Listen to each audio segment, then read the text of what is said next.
Hello, hello. What's going on? How are you doing? Hope you're doing well. All right. So, right now, it is Wednesday, September 17th. It's 11:37 in the morning. All right. Um, some people, we are driving right now. We are on the highway. I don't have like a camera thing to record like some of the influencers, the famous people. We just got a computer, so we're like vlogging, but with the computer. It's actually kind of funny. But and we're driving. You know, some people drink and drive, some people smoke and drive. We work and drive. Oh shit, we work and drive, baby. All right. So we are going to the bank right now. All right. So we have been using Stripe, and we processed a lot of payments. Did very good.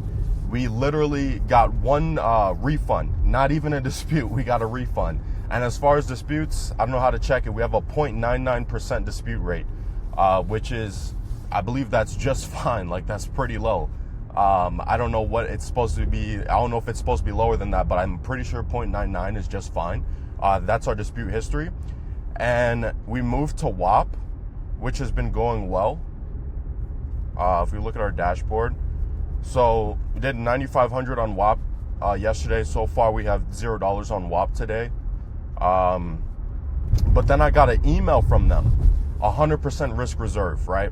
So Stripe's holding 25%, WAP is holding 100%, and not gonna lie, it can be pretty demoralizing because I just feel like I keep being told no. I keep being told no.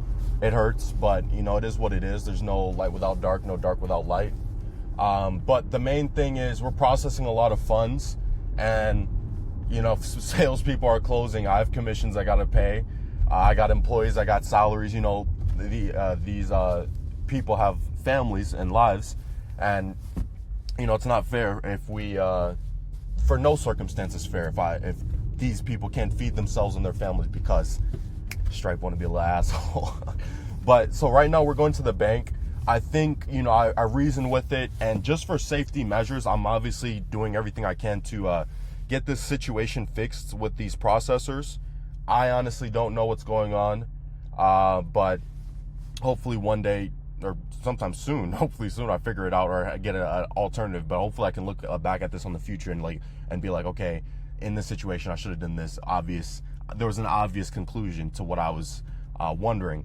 But yeah, I think I reasoned, and I think the most logical step, just for a safety measure, is to go to the bank and take out an extra line of credit or maybe a loan, just so that in any worst case scenario, let's say I get shut down or I get a reserve or anything, you know, I will be able to, you know, help my employees feed themselves, their families, and, you know, take care of themselves, because that's very important, so we can keep the operation going. Also pay commissions and stuff like that, you know, because it wouldn't be fair if that was the case. But yeah, also last night I was looking, because I was like, you know, of course I'm Mighty Toussaint, you know, I'm Caramel XL, of course, but I'm definitely not the only person in history that's dealt with payment processor issues. So the first person that came to mind was Andrew Tate, because super controversial, and I know he's processing. Another person that came to mind, I was thinking about Hormozi. Like, how did they process $106 million in a single 72-hour period, and Stripe didn't shut them down? Well, obviously they're probably not using Stripe, probably using something else, right? WAP, I came in here in my first 2 days. Day one processed like 5K, day two did 9,500, and honestly, I mean, I guess to them, if they're looking at it, they'll probably think I'm like money laundering, selling drugs. So I mean, or selling whatever. I don't know if it's drugs that they think, but they probably think I'm doing something suspicious because I just opened a processor in the first 2 days. We cleared like 15 grand. So I guess they're taking their safety measures. Can't blame them, I guess. I don't know. But, you know, I was wondering how Hormozi did it. Probably not using Stripe. And then Andrew Tate. So apparently they were using Stripe, but of course he got super controversial and nobody heard about this anywhere. But of course, if YouTube shut him down, Instagram blocked him, banks seized his funds, police tried to take him away, and then I found out he was using Stripe, and Stripe shut him down as well, right? So what did he do in that case? So there's a few options. There's like, from the research, there's like 3 other payment processors he might have used. I don't know exactly the name. The names were listed, but it's still kind of in the air. But he 100% doesn't use Stripe, and he found an alternative, and it's not under his name at all. So that's something else. But yeah, that's kind of the situation we're in right now. I got class in 2 hours, so it gives me enough time to figure that out, and I got to do a little bit of studying.